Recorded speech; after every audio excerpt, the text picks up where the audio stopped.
I think we have two apps, and so the basis is different for them, as you say.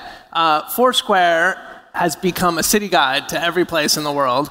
And what we love about Foursquare is that it actively gets to know you, and it makes recommendations for authentic, memorable places. And it doesn't just do that. It tells you, hey, if you're going to go to this amazing tapas place in Barcelona you're around the corner from, here's what you have to order. This is the thing that they're known for, and our crowdsourced community creates all that. So everything starts from the crowdsourced community. Swarm, the motivation is really to turn every day into a game. And so people, compete to be the mayor, or they compete to win sort of sticker badges or coins against their friends, and that is at an all-time high. So our check-ins daily last week hit about 8 million daily. We have about 50 million monthly active users globally, and so check-ins per day globally is at an all-time high in the history of the company. And so each is thriving in its own way. It definitely was confusing when it was rolled out. But there were a lot of people who really loved the competition piece of Swarm, but that was particularly popular among millennials and around the world in the US, Brazil, Russia, Turkey. And then there was another set of people that didn't want to participate in that game necessarily, and they just wanted great advice on where to eat, where to go, what to do. And so we opened up both markets, was the theory with the split. Now, it took a while, but now they're both growing globally nicely. And ultimately, we have to keep investing back in them, because making cities easier to use and guiding people to memorable, authentic experiences, that's what we offer the community. In return, the community is out exploring the world and mapping the world.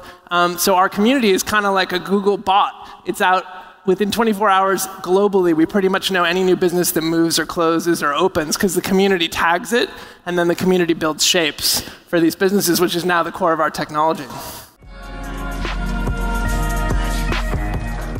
Hey everybody, let me take a moment to tell you about GoToMeeting, which I use all week long. Yes, I'm meeting all the new potential incubator companies and looking at their products, and I do it. I've taken my meeting game to the next level with GoToMeeting. It is so easy to use. I recommend it wholeheartedly. I've used it for years. It's so easy to collaborate with clients and colleagues from anywhere. And so, be a meeting MVP no matter where you are. You can use your phone, you can use your tablet, you can use your desktop.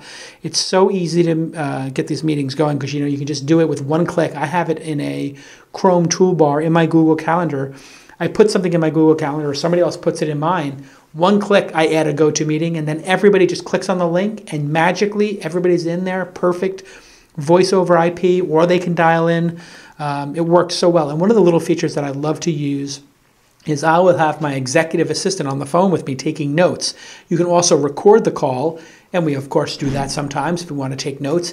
And there's a little chat room in there, so I can chat with people and take notes, and I give startups my notes, my candid notes on what I think of their companies. So all these great little features. And one thing I love is I always have one or two people who are calling in, they're on the road, they've got noise, they don't know how to mute their phone, they forgot their headset.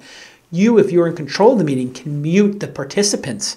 So you ever be on one of those phone calls and somebody's like in a wind tunnel, and you're like, who's doing that? Well, you can just go mute, boom, if you're the conference organizer. It works so beautifully. Those are my little tips for you. Screen sharing and passing it off to other presenters, another wonderful thing. I'll have a meeting with 2 or 3 people, and we'll pass the presentation wand from one to the next. It just works. It's so easy for you to step up your meeting game. So I want you to do this right now. It's time for you to put out your best performance. Go ahead and be the meeting MVP of your next meeting. Just start your 30-day trial at gotomeeting.com. Click the Try It Free button. That's, once again, go to gotomeeting.com and click the Try It Free button. You are going to love it. I use it all the time. It gets my highest rating. I love GoToMeeting. Okay, let's get back to this episode.